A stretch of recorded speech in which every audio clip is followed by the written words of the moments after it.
Slow motion ollie from a standstill, rolling over an obstacle, down a ramp, and how it looks like with the entire body in the skateboard. This video is the second part to our how to ollie video with our master instructor Corey Spivey, link in the description.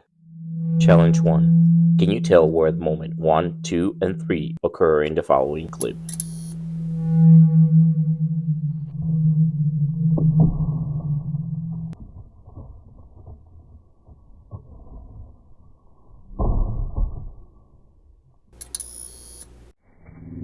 Challenge 2. For clip 1, how is the foot positioning more effective?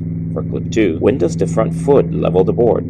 And for clip 3, did something change in the ollie when in motion?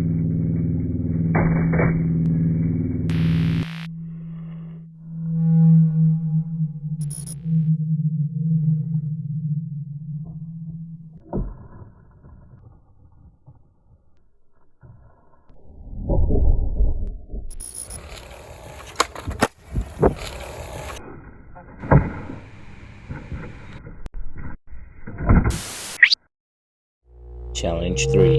Clip 1, ollieing up a ramp. Clip 2, ollie landing on a ramp. Which ollie uses the back foot the most to control the landing?